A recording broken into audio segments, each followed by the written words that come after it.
17h partout au Bénin, mesdames, messieurs. On va faire place au mini-débat. Ce matin, je suis avec Raoul Steve Gounoukan et Epiphane Tchabi. Bonjour. Bonjour.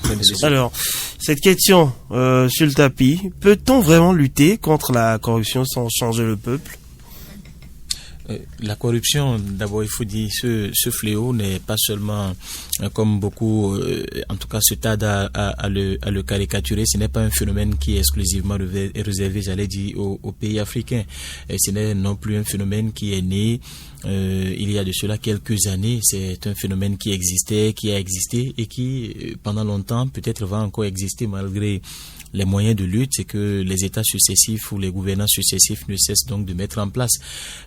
Vous vous rappelez, dans notre pays, je vais prendre l'exemple exclusif du Bénin, depuis plusieurs années, on a lancé des initiatives contre ce fléau-là, où il y avait même eu des journées de marche tout entières pour véritablement sensibiliser à la lutte contre la corruption, à l'importance donc de lutter contre ce phénomène-là qui, il faut le dire, fait reculer beaucoup de pays, et surtout sur le plan économique. Mais vouloir changer de peuple, vous savez que ce n'est pas facile. À chaque moment, il y a une certaine, je vais dire, transition entre l'ancien et le nouveau. Et donc forcément, les gènes restent, et c'est ce que nous constatons depuis un certain moment. Vous avez vu, après le régime Yahi, il y a eu le régime Talon qui est venu et qui a accentué la lutte contre la corruption à travers la création de plusieurs organes. Il y a des organes de dénonciation aujourd'hui où quand vous êtes victime d'un acte de corruption, vous pouvez appeler et signaler cet acte-là. Nous avons la Cour de répression des infractions économiques et du terrorisme, mais tout porte à croire que malgré ces arsenals-là qui ont été mis en place, la corruption a toujours, comme on a l'habitude de le dire, c'était produit. Vous avez vu, la corruption au Bénin aujourd'hui, ce n'est plus à coût de milliers, c'est à coût de millions de francs CFA, parfois même à coût de milliards, parce que quand vous prenez l'affaire tentative de coup d'État par exemple, il y a eu des milliards qui sont passés par là, c'est un acte de corruption. Vous prenez toute l'affaire récente, je vais parler de cette affaire d'obtention de récépissé par le Parti libéral, c'est une affaire encore de corruption qui est passée par là avec beaucoup de millions à l'appui. Donc c'est pour vous dire que la corruption aujourd'hui, c'est un fléau qui, quels que soient les moyens qu'on met en place, on arrive quand même à contourner les mesures qu'on met en place. Donc, vouloir lutter contre ce phénomène-là et penser qu'il faut changer le peuple, moi je me dis, c'est peut-être vouloir exterminer tout un peuple, mais ce qui est impossible. Donc, il y a toujours cette transition-là entre la jeune génération et la génération vieillissante où, malgré tout, cette génération vieillissante-là, quoi qu'on dise, continue toujours pas à inculquer cette mauvaise habitude-là aux jeunes. Et également, ces actes qui se posent aujourd'hui, vous savez que la jeune génération voit, elle entend et puis elle suit l'actualité et ainsi de suite. Donc, peut-être qu'il y en a déjà qui ont les gènes de cette corruption-là en leur sein et qui, le jour où ils seront peut-être placés à un poste de responsabilité, se diront, mais quand j'étais encore jeune, telle ou telle personne l'avait fait et ça lui a permis d'avoir telle ou telle chose. Et également, quand vous rentrez et que vous êtes auteur donc de ce acte-là et que vous le dites à côté de vos enfants, je pense que, vous savez, l'enfant retient beaucoup plus très vite et garde pendant longtemps les enseignements qu'il a reçus de ses parents. Et quand vous le dites et que même parfois en vous amusant ou en essayant donc de blaguer avec un de vos collègues en le disant, mais lui-même il garde dans un coin de sa tête que pour faire telle ou telle chose ou pour obtenir telle ou telle chose, il faut avancer quelque chose. Et on le dit et on le fait.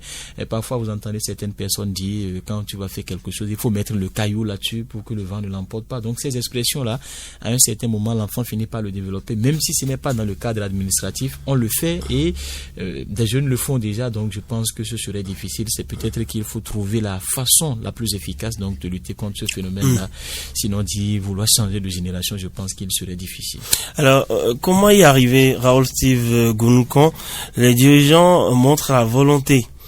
Il faut que cette volonté soit accompagnée. Souvenez-vous des différentes initiatives. Il y a eu des sanctions. Le président Patrice Talon s'est montré extrêmement sévère par rapport à la question en demandant à la justice de faire son travail, que vous soyez soutien ou pas.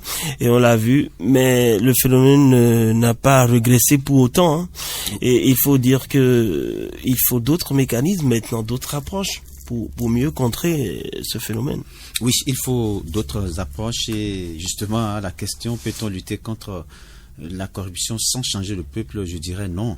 Non, on ne peut pas lutter efficacement contre la corruption sans un changement dans la mentalité du peuple, et notamment par une participation active et une sensibilisation aux enjeux de la transparence et de l'éthique.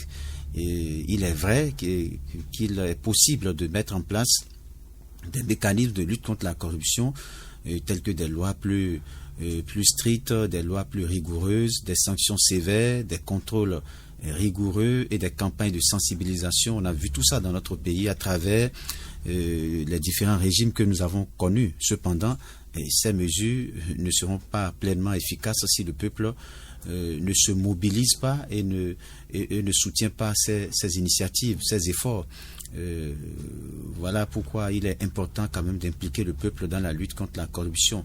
Le peuple est en quelque sorte comme un surveillant, étant informé et en participant activement.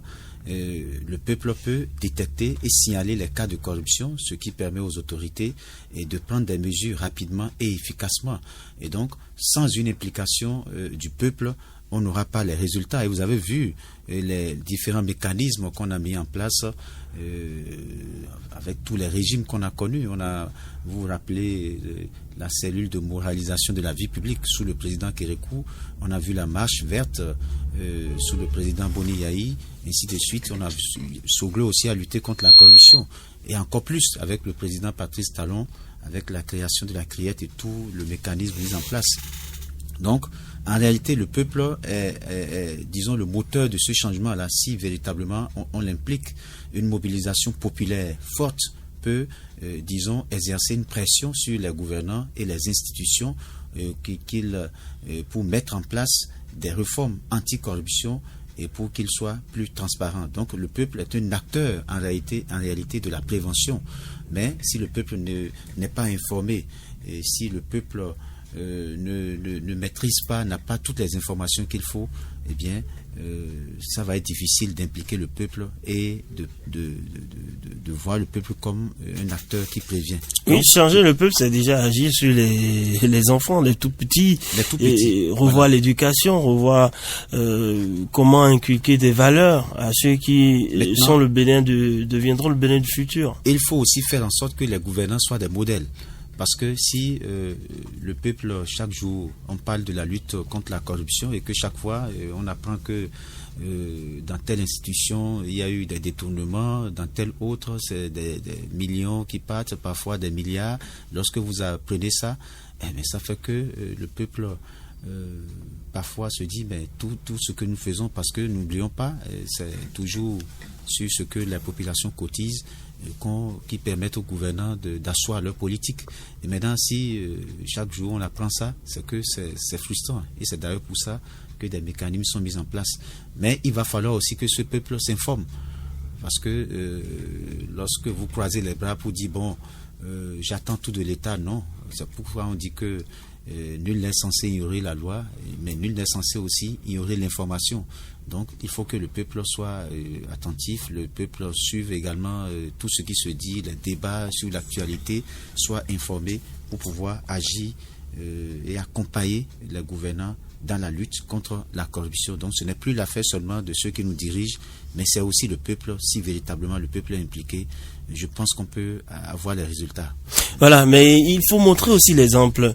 Il faut lever les zones d'ombre. Il faut pointer peut-être des zones d'ombre, lever le doute et mettre plus de transparence dans la gestion, que ce ne soit pas très compliqué pour le média, le journaliste ou pour le citoyen qui essaie de jouer à la veille, d'avoir l'information, que l'on puisse aller par exemple d'un clic sur un site pour avoir des informations clés. C'est déjà poser les bases, c'est déjà le pli, non? Oui, je pense que c'est la meilleure solution aujourd'hui. Quand vous prenez des pays comme la Norvège, la Finlande et bien d'autres pays aujourd'hui, vous connaissez par exemple le salaire d'un ministre, vous savez quels sont les avantages d'un député à l'Assemblée nationale, vous savez ce que gagne le maire de votre commune, vous savez comment il vit, vous connaissez ça ne change rien, il faut permettre aux gens d'avoir l'information. Oui, cette facilité d'avoir les informations, c'est justement de ça que je parle. Ici par exemple, vous ne pouvez pas dire avec exactitude combien gagne un fonctionnaire d'État, combien gagne telle ou telle personne. personnes. Je crois que ça passe par là, cette transparence-là. Raoul a parlé tout à l'heure des mécanismes qui ont été mis en place, mais moi je pense que ces mécanismes-là, quoi qu'on dise aujourd'hui, on trouve les moyens de les contourner. Et justement, c'est dès pour que cela, c'est créé, on trouve en même temps la riposte, réplique. voilà la réplique, et c'est pour cela que je vous soutiens tout à l'heure quand vous disiez qu'il faut cette facilité-là d'accès à l'information. Mais si on a... Mais si un président sait que bon, après 5 ans, 10 ans, je m'en vais, Oui. il peut déjà poser les bases, Normalement, ne serait-ce que pour l'avenir. Normalement, c'est ce qui doit être fait. Et malheureusement, on ne constate pas cela. Donc, Par exemple, on demande aux députés, voilà, déclarez vos biens et Oui, tout. oui. À la fin de votre mandat, on constate comment vous êtes enrichi ou pas. Et tout ça est détaillé. on peut Comme ça, compter, il y aura plus de fois. on peut compter, vous savez, le nombre de députés aujourd'hui sur les 109 que nous avons qui ont véritablement déclaré leur Tout bien. déclaré. Tout déclaré, voilà. Ça, c'est le mot juste qu'il fallait compléter. Et donc, c'est ça aussi les problèmes qu'il va falloir Bon, les tests sont là, mais bon, Oui. on les respecte on pas les respecte pas, véritablement. on contourne les tests et malheureusement, c'est ce qui fait que... On fait ce qu'on peut. Oui, même si vous demandez l'accompagnement aujourd'hui du peuple, de la population, mais la population vous dira, vous n'êtes pas également transparent, qu'est-ce que vous voulez que nous fassions? Donc c'est aussi là que le bas blesse. C'est une longue affaire. Merci à vous, Epiphane Tchabi, Raoul Steve Gounoukon.